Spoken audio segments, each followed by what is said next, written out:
Caitlin Weiss claims her ex-boyfriend, Cody Lipe, is refusing to pay back loans she gave him during their relationship. Okay, in March of this year, you allege that you gave him money. He was still your boyfriend in March of this year, is that right? Yes. Is that correct? That is correct. And in March of this year, he had gotten a car. What kind of car did you get? It was a Buick Regal. What year? A 2004, I believe. Where did you get it from? I got it from a private seller. How much did you pay for it? $850. Needed fixing. Yes. And you didn't have money for parts. I did for the first round of parts. But you didn't for the second? After the first ones failed, I did not. And how much did you need for parts?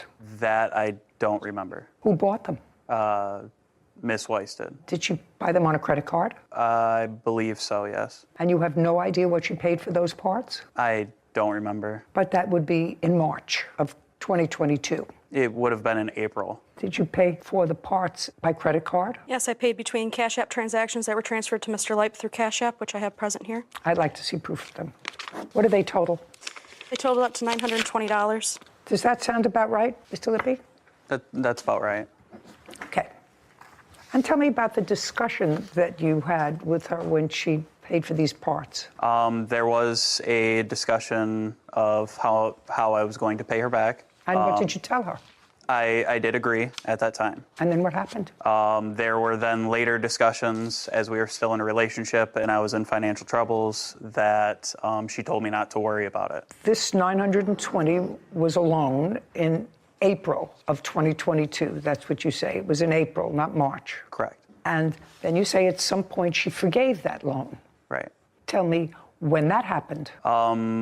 Shortly after the car got back together, which would have been in May, I was financially struggling. Well, you weren't living together at the time. No, she would periodically come over and yeah, but you weren't living together at the time.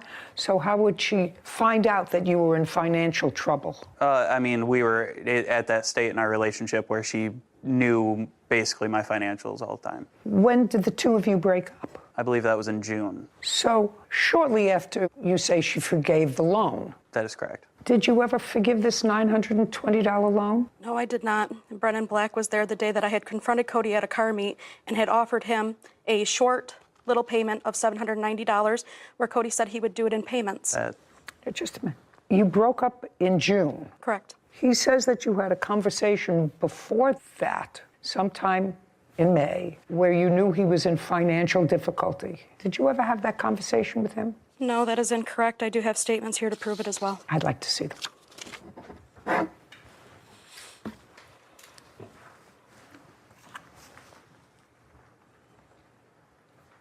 So then you said he owed you $970. He had been giving you some money? Yes, he had been giving me It says, so that puts you at $670, okay? That's what you wrote. Correct. He had been giving me money periodically throughout the beginning of the car parts. Okay, but it says, so that puts you at $670, okay? Yes, there's more transactions on the Cash Apps as well. Oh, after that? Yes, correct. Sorry. No, sir. What you say is I need time to catch up. There's no forgiving here unless you have some... It was a verbal conversation. Well, what's in writing... Right. What's in writing is you saying to her, I need some time to catch up. I can make payments to you. All of that is in writing. But the thing that you don't have in writing is where she forgave the loan. Is that right? Yeah. $920. Judgment for the plaintiff. We're done here.